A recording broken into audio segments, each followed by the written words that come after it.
Sahabat Anak Indonesia, kembali di program Pas Asik, podcast Komnas Anak Seru dan Asik bersama saya Steve Christoph dari Lingkaran Indonesia Peduli. Seperti biasa, ini sebuah wadah bincang diskusi yang edukatif, yang mana kita menghadirkan narasumber-narasumber yang berkompeten ya, yang memang punya kepedulian yang sama bagaimana kita melindungi anak Indonesia ini ya dari segala bentuk perilaku ya, fenomena-fenomena yang ada di tengah masyarakat. Untuk siang hari ini kita kedatangan narasumber, rekan saya, mentor saya juga, ada Ibu Tia Armania. Selamat siang Ibu. Selamat siang Bro Steve. Apa kabar? Apa kabar juga baik. Ya. Tentu juga saya mau nyapa ya, sahabat silakan. Anak Indonesia. Semoga semua selalu sehat dalam keadaan terbaik. Oke, terima kasih. Jadi siang hari ini memang fokusnya tetap ya Bu, kita kaitannya adalah fenomena perilaku yang terjadi di tengah masyarakat, khususnya nih generasi muda, karena kan perilaku ini kan sekarang sangat-sangat dinamis gitu ya. Nah, salah satunya kan sekarang itu Bu, kaitannya dengan gadget nih, ya, dengan penggunaan internet. Generasi sekarang sangat terpapar dengan games, ya. Orang nyebutnya games online, gitu ya, dan banyak permainan-permainan populer itu, gitu ya, yang kadang-kadang menciptakan dinamika tersendiri di tengah masyarakat, gitu ya. Jadi ada yang bermanfaat, ada juga yang menganggapnya tidak bermanfaat, gitu kan. Nah, kebetulan kan yang saya paham Ibu Tia kan seseorang yang fokus di bidang games ini juga, semacam e-sport dan lain-lain gitu. Jadi boleh Ibu cerita mungkin manfaat apa sih yang bisa didapat dari games online itu untuk generasi muda sekarang ya. Baik. Sebelumnya Bro Steve, terima kasih pertanyaannya. Jadi ini juga bisa bikin wawasan kita semua ya. Saya sendiri sebenarnya kan sebagai psikolog, mau tidak mau kita berkecimpung di semua bidang yang terkait dengan manusia. Dan kebetulan memang saya didapuk untuk menjadi salah satu ketua ya di e-sport Indonesia di wilayah Pandeglang, Kabupaten Pandeglang gitu.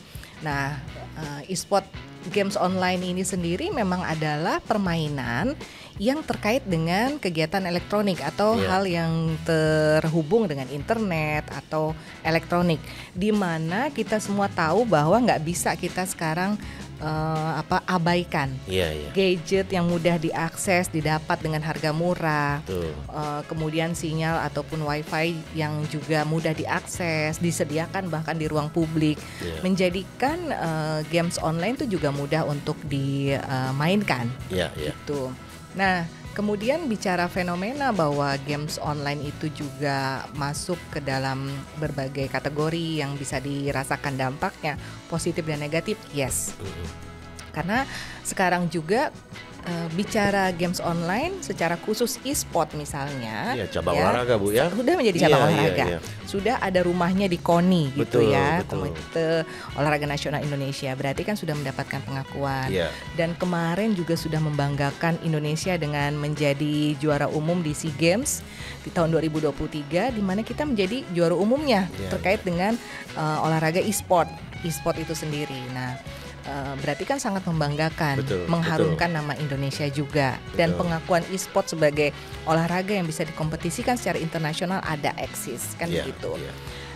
Bicara dampak, banyak, saya rasa itu memang harus kita perhatikan banget ya. Semua hal pasti ada sisi baik dan positif maupun juga sisi negatif.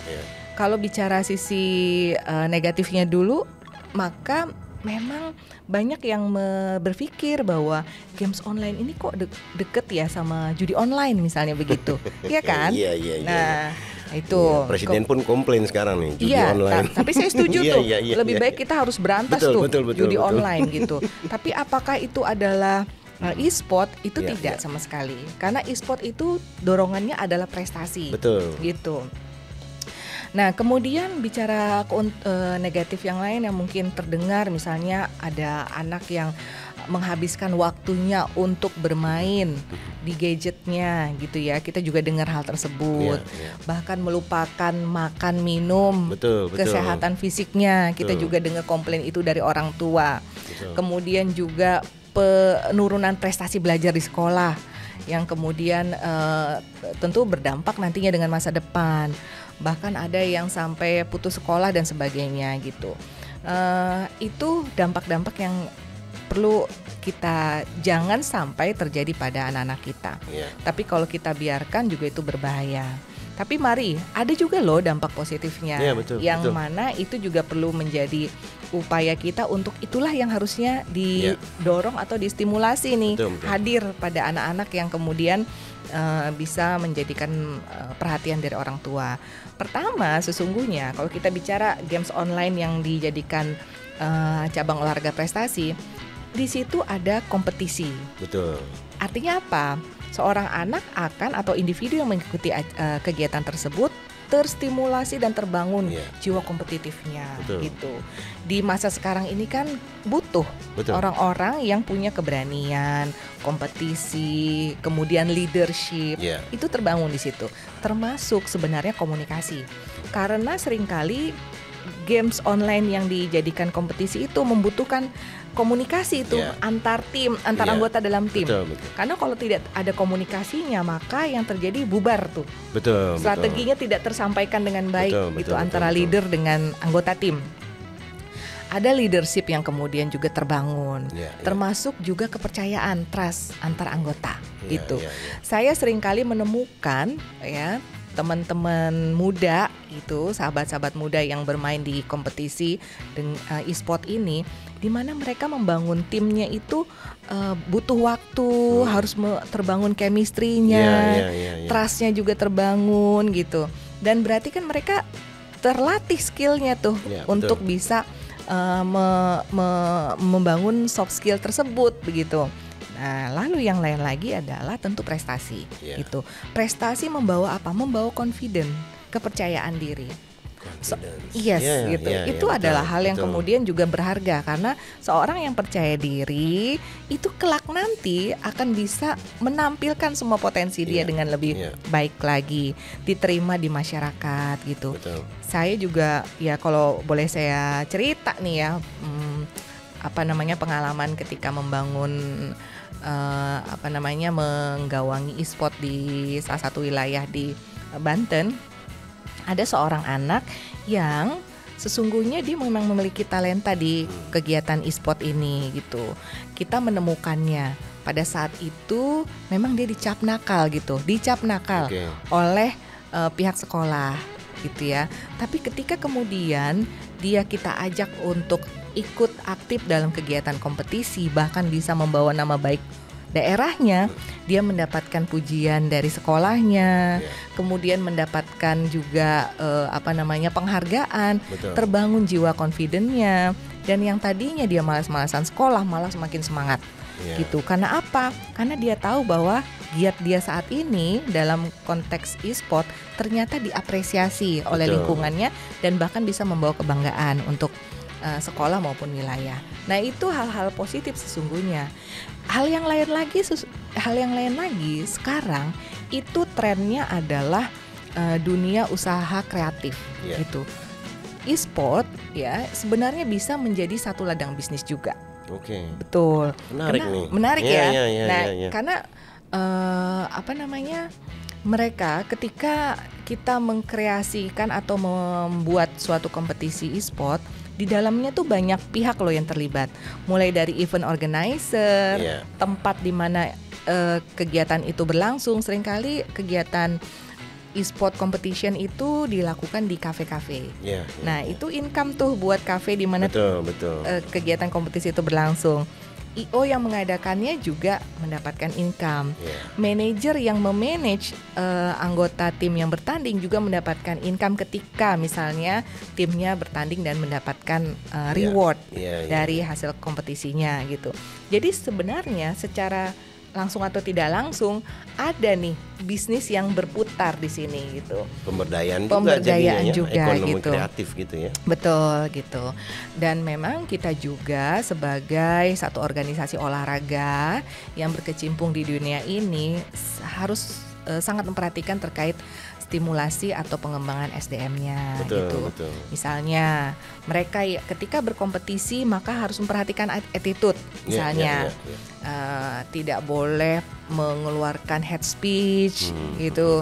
Kemudian juga bagaimana mereka menampilkan outfit dirinya, bajunya harus seperti apa. Iya, kalau tim itu kompak tuh, tim ya ada seragamnya juga. Ada seragamnya sehingga mereka looks good gitu, performanya juga menarik.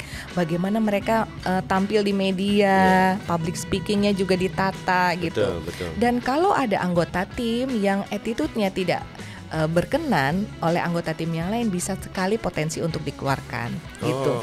Jadi ini adalah teamwork gitu, bukan one man show gitu. Makanya kalau di situ ketika seorang anggota tim tidak bisa bekerja sama dengan anggota tim yang lain, ada potensi maka dia akan dikeluarkan misalnya gitu. Nah, hal itu yang kemudian menjadi satu pendidikan soft skill sebenarnya buat mereka yang berkecimpung di dunia ini, e-sport profesional secara khusus gitu. Nah, makanya kalau kita lihat apakah ada dampak positifnya, ada kok sebenarnya gitu. Kemudian juga penelitian menunjukkan bahwa ketika mereka yang melakukan aktivitas games online ini terstimulasi tuh kemampuan koordinasi mata dan motoriknya gitu. Selain itu juga konsentrasinya juga terbangun gitu. Tapi memang ada catatan bahwa berapa jam yang harus dihabiskan itu juga penting gitu.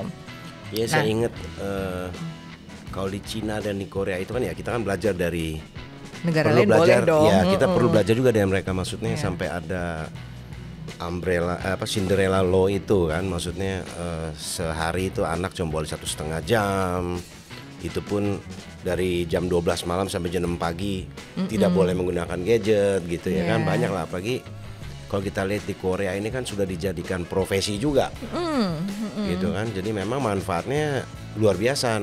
Namun kan eksesnya ini kalau kita lihat dari negara lain ini kan, ternyata perlu ada rambu-rambu yang jelas juga dari orang tua kan. Ya kalau kita dengar Cinderella law itu kan nggak boleh di atas jam 12 sampai jam 6. Artinya anak ini diarahkan harus istirahat yang cukup.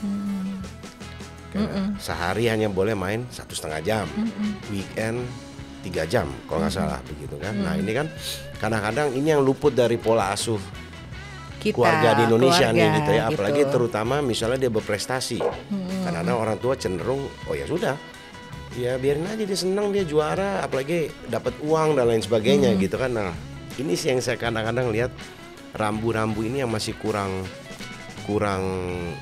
kita share gitu ke masyarakat gitu ya, bahwasanya ini positif, dampaknya tapi selalu seperti koin, ada dua sisi. Iya gitu kan, maksudnya kaitannya misalnya kalau dengan kesehatan perilaku kan, kalau kita lihat kalau kita merujuk ke ICD-11 misalnya gitu kan, klasifikasi penyakit internasional ini kan, games online ini sudah masuk juga di situ, salah satu disorder dianggap begitu kan. Nah, kita kan ingin juga anak-anak Indonesia bermain dengan aman lah. Benar, setuju. Gitu ya, paling enggak orang tua dia paham gitu. Oke, ini baik untuk tadi bisa menstimulan koordinasi dia, gitu kan, motorik dia juga, ngebangun teamwork, ada leadership, soft skill lah yang sulit didapat di sekolah. Benar. Gitu ya, bangku sekolah kan tidak mengajarkan, tapi rambunya pun harus jelas. Benar. Gitu Bu maksudnya. Jadi karena ini dunia digital ini batasannya nggak ada nih Bu. Gitu ya. Misalnya kalau saya praktisi di kesehatan perilaku ini kan, let's say kalau bicara dampak disorder, gangguan. Kalau misalnya penggunaan ini, misalnya let's say narkoba, umumnya orang itu ikut satu program untuk berhenti. Tapi kalau internet based addiction ini yang ada games online, ada gambling online, ini kan yang tadi Ibu Tia bilang kan, ini tidak terlepas dari kebutuhan kita sehari-hari. Komunikasi nggak bisa kita tanpa internet kan gitu Bu. Nah itu maksud saya. Jadi mungkin Ibu ada pengalaman gitu ya, maksudnya memberikan tips itu kepada masyarakat. Bagaimana baiknya mengelola waktu misalnya gitu. Iya. Jadi dasar dari penelitian yang dilakukan di salah satu universitas di luar negeri memang seingat saya Manchester University ya, itu memang mereka yang bermain sekitar 18 jam per minggu atau sekitar 2,5 jam per hari gitu, menunjukkan kemampuan koordinasi motorik visual yang baik gitu. Dan secara rata-rata umum yang kita pahami juga dari 2,5 berbagai jam ya Bu? 2,5 jam itu dari penelitian Manchester University ya, di mana kemudian ketika mereka bermain secara intens dalam waktu 2,5 jam per hari tadi, kemampuan koordinasi motorik tangan maupun matanya juga atau visualnya itu setara dengan atlet, kan gitu. Berarti bagus. Tapi kita tahu juga dalam konteks keilmuan psikologi juga 2 jam terpapar layar gitu ya. Itu adalah batasan yang ideal, batasan yang ideal. 2 jam gitu. Dan itu kalau misalnya kita kaitkan dengan kebijakan di pengasuhan di rumah, bisa saja setiap orang tua menyadari bahwa ini ada batasan, harusnya ada batasan dalam mereka menggunakan gadgetnya, anak-anaknya mereka menggunakan gadgetnya gitu. Kalau tadi ada yang menyampaikan bahwa weekend aja mereka bisa terpapar gadget, silahkan, tapi batasan bahwa berapa jamnya itu tetap harus diikuti gitu. Sehingga mereka bisa diberi kesempatan apakah mau tiap hari tapi dengan batasan, ya, weekend tapi tetap dengan batasan, gitu. Jadi jangan juga weekend full 24 jam gitu dengan gadgetnya, karena melelahkan juga secara visual, gitu. Dan mereka juga tidak punya kesempatan bersosialisasi di luar rumah. Betul. Padahal walaupun games online itu juga bisa menawarkan kemampuan sosialisasi karena mereka bisa terakses dengan orang-orang di luar negeri sekalipun, tapi mereka tetap membutuhkan bentuk sosialisasi yang real di dunia nyata. Karena kemampuan sosialisasi di dunia nyata kan berbeda tuh dengan kemampuan sosialisasi di dunia maya begitu. Betul. Ya karena misalnya kayak PUBG ya. PUBG itu saya kemarin ada klien cerita. Jadi kan mereka di dalam tuh yang tadi Ibu bilang, teamwork, mereka berkomunikasi di dalam gitu kan. Nah sekarang ada beberapa transaksi dilakukan via itu, gitu kan, transaksi narkoba. Nah misalnya gitu kan. Nah ini kan maksudnya emang perlu ya, karena saya mikirnya tuh kita perlu nih praktisi ini memberikan satu edukasi juga buat orang tua, karena kadang-kadang orang tua itu dia parsial nih, begitu ada masalah baru dikeluarin aturan mainnya, nggak boleh pakai gadget sekian jam, nggak boleh hari ini. Sebenarnya baiknya ya gitu ya, maksudnya aturan kebijakan dalam keluarga terkait penggunaan gadget ini seharusnya memang mereka integrasikan gitu. Ya jadi dalam daily schedule itu udah jadi satu gitu. Misalnya ya pagi WhatsApp, mandi, habis itu sholat, sarapan, sekolah. Nah jadi tidak hanya karena ada waktu luang ya udah terserah mau main, cuma akhirnya begitu ngelihat udah kelamaan baru ditegur. Tidak, seharusnya itu memang dibangun secara tegas dan dini gitu ya, dari SD gitu misalnya udah ada tips-tipsnya. Dan itu yang selain kita kurang, ya masih kurang gitu. Jadi makanya saya suka ada kayak Ibu Tia ini kan fokus di situ ya. Nah ini kan bisa ngembangun sesuatu juga nantinya, memberikan tips-tips itu gitu nantinya, ngebantu kita nih kayak saya nih. Jadi kalau masyarakat datang, kita mungkin nanti bisa bikin satu panduan gitu Bu, yang kita install di pola asuh yang mudah saja gitu kan, kayak pencegahan narkoba udah ada.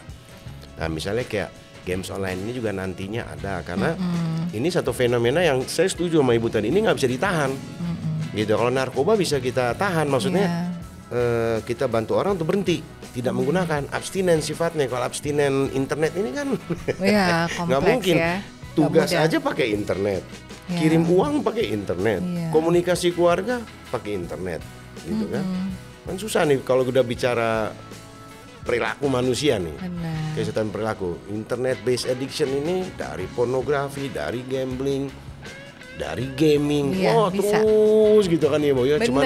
Cuma saya ya kita Harus membangun harus membangun. aturan. Saya setuju sama Ibu, memang ini jangan dilepas, memang benar dibikin wadahnya kayak di KONI itu udah ada. Ya. Jadi cabang olahraga sehingga ada pengakuan, sehingga memang ketika ada masalah ya itu juga mengatasinya juga terkontrol. Ada wadahnya gitu. Betul. Bu. Gitu. Jadi memang bicara terkait dengan internet gitu, memang kan banyak ya hal-hal yang bisa masuk secara negatif melalui internet. Internet itu adalah media yang potensial banget untuk baik atau untuk jahat sekalipun gitu. Betul. Nah, mengerucut kepada games online ya, maka kita juga kalau mau menolak sama sekali tentu tidak bisa. Nggak bisa, gitu. Susah gitu. Membiarkan mereka juga nggak bisa gitu. Makanya kalau bicara aturan sebagai keluarga, orang tua yang dibangun dulu itu adalah pertama mereka harus dapat trustnya anak, komunikasi anak, komunikasi anak dengan orang tua harus baik gitu. Kenapa? Karena dengan media komunikasi itu bisa disampaikan aturan-aturan kepada anak.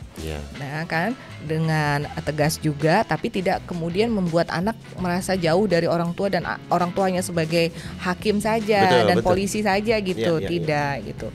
Lalu pembangunan aturan, betul itu memang dari kecil itu. Games itu ataupun gadget itu sebenarnya bukan mainan anak kecil. Betul. Anak-anak di usia SD, TK gitu harus betul-betul dalam kontrol. Dalam e-sport sendiri juga atlet-atletnya itu tidak ada yang di usianya anak elementary school gitu, anak sekolah dasar itu enggak. Jadi kita mulai dari remaja usia 13 ke atas. Gitu. Oke. Ya karena memang di situ mereka sudah kita rasa bisa terbentuk, kemudian diarahkan, ya. Udah lebih mateng lah ya. Jauh lebih mateng dibanding usia dengan kategori anak-anak. Betul. Itu bukan ya artinya games online ini kan memang jenisnya macam-macam. Ada games yang strategis seperti itu, ada games yang stimulan. Betul. Kalau buat anak TK kan ada tuh yang ini misalnya mau ngenalin warna, berhitung, itu lain gitu ya. Tapi kalau yang games yang untuk strategi, kompetisi, maka biasanya kita sudah dibatasin pada usia-usia yang SMP ke atas gitu. Sehingga mengurangi kemungkinan potensi negatif gitu. Lalu kalau bicara kemudian kontrol dari orang tua itu wajib tentu. Ketika kita membuat aturan, maka kita menerapkannya harus ada monitoringnya, harus ada evaluasinya, kayak seperti itu. Dan menjadi orang tua itu memang sebenarnya selalu adalah kegiatan yang challenging. Kan tidak ada sekolahnya sebenarnya menjadi orang tua. Tapi kita bisa mengevaluasi kan apa yang sudah kita lakukan. Anak dengan paparan teknologi internet yang mudah itu, maka kita harus tahu lakukan manajemen gadgetnya. Ya, itu dia Bu. Iya kan? Passwordnya harus tahu, waktunya kapan. Gitu. Apa yang boleh dimainkan, apa yang tidak boleh, gitu ya. Gitu. Soalnya kan sekarang banyak juga Bu orang tua saya lihat anak berisik nih. Ya obatnya dikasih gadget. Ada teman saya gitu tuh. Loh, kok diam tuh anak? Kalau anak gua mah gua kasih gadget dia diam. Nah, akhirnya kan dan itu tanpa kontrol. Tahu umur 5 tahun tuh nontonnya dari TikTok aja gitu kan saya liatin, tapi ya anak temen kan nggak mungkin saya intervensi, saya diam aja. Cuma maksud saya itu udah masuk dalam pola asuh juga tuh Bu gitu ya kan. Bener. Dikasih gadget ini biar anak kalem gitu, orang tuanya nggak pusing gitu ya kan. Ada juga loh ya yang penelitian yang menunjukkan ya, kenapa seseorang kemudian menjadi adiksi gitu ya terhadap games online, itu karena orang tua yang terlalu memiliki harapan tinggi pada anak, bisa. Sehingga dia beri itu les-les yang banyak, tuntutan nilai yang tinggi gitu. Itu sebenarnya nggak apa-apa sih kita menyampaikan bahwa saya berharap kamu mendapatkan poin A, B, dan C. Tapi kalau itu terlalu tinggi juga dan anak melihatnya sebagai pressure yang over dari kapasitas yang dia miliki, dia akan lari tuh pada kegiatan yang bisa membuat dia rilis gitu.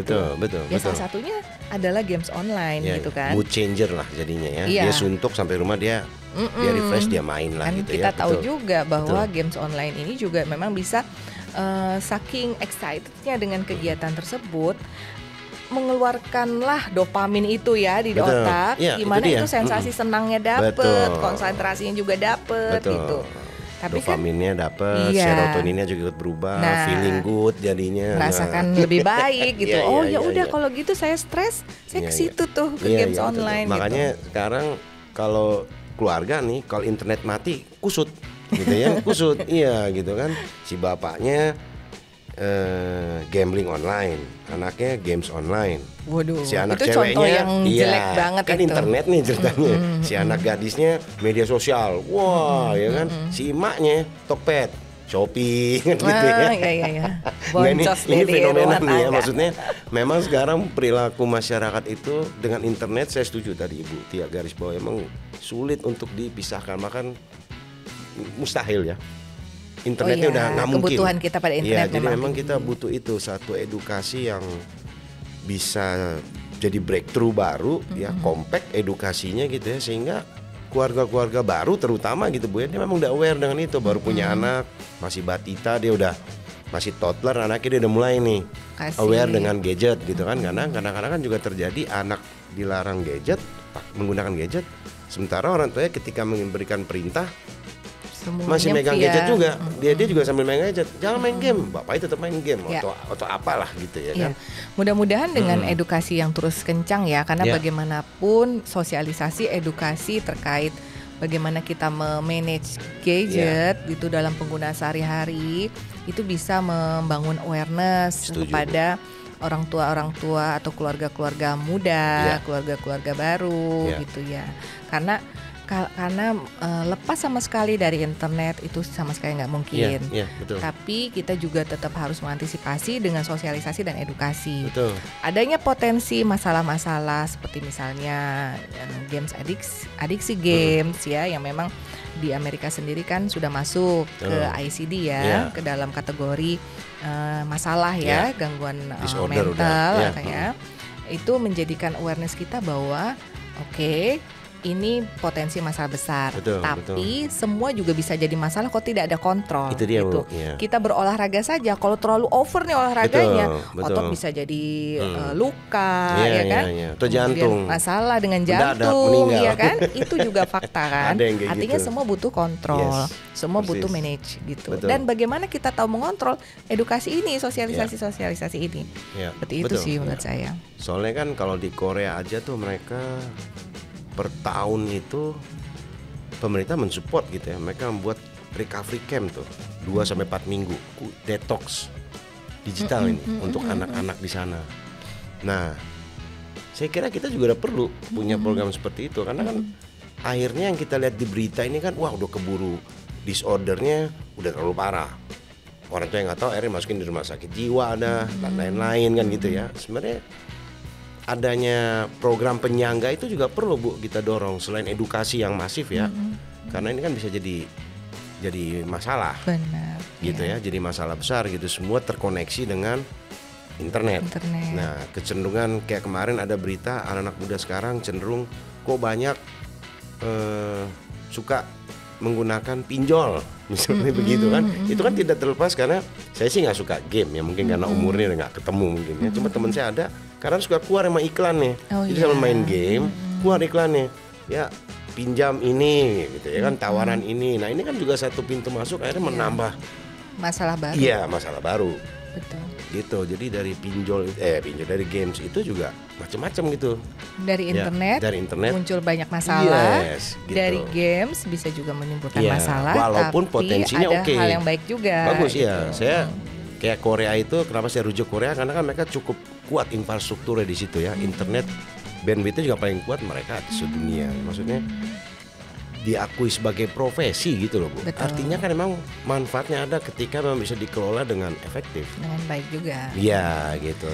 Maka kalau begitu artinya saya juga mendorong ya, kalaupun ini memang banyak pekerjaan-pekerjaan yang nggak seperti dulu. Jenis-jenis pekerjaan yang muncul yang macam-macam, influencer jadi pekerjaan. Betul. Itu kan juga hal yang menarik.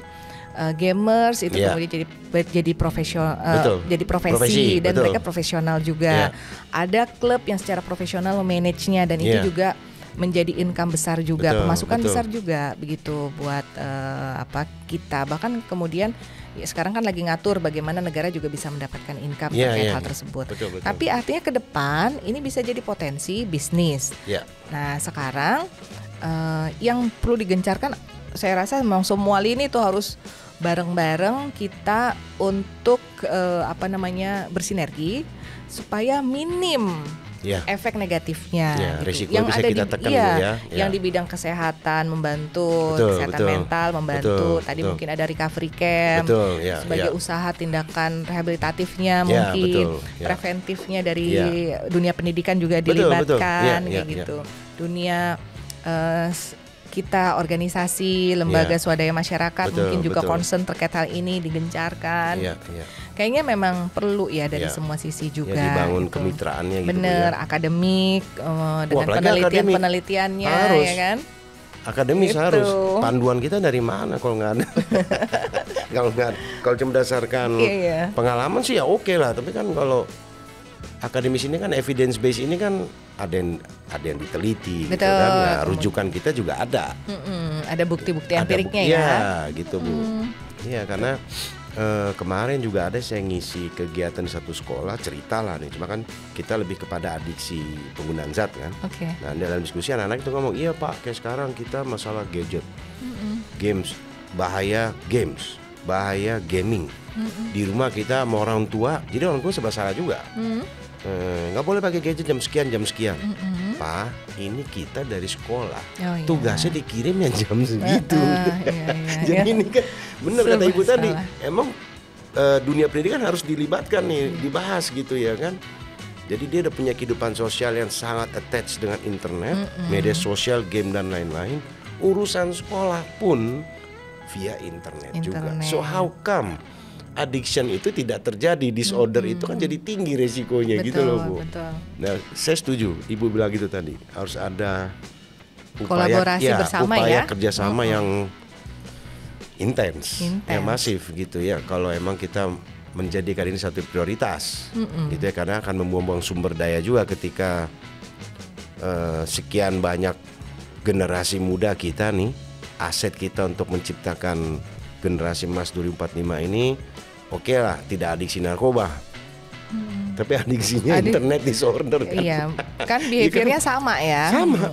Sama gitu, cuman sama tidak menambah produktivitas suatu bangsa. Ya, secara kolektif gitu. Kalau di tiap provinsi ada 30.000 remaja yang tidak berprestasi, menjadi beban keluarga, menjadi beban pemerintah. Kan gitu kira-kira Bu. Iya. Jadi kalau saran saya memang karena kita semua yang berkecimpung nih di bidang entah akademik, kemudian juga LSM yang terkait dengan adiksi, kita memahami bahwa sekarang bicara adiksi kan bukan cuma narkoba. Betul.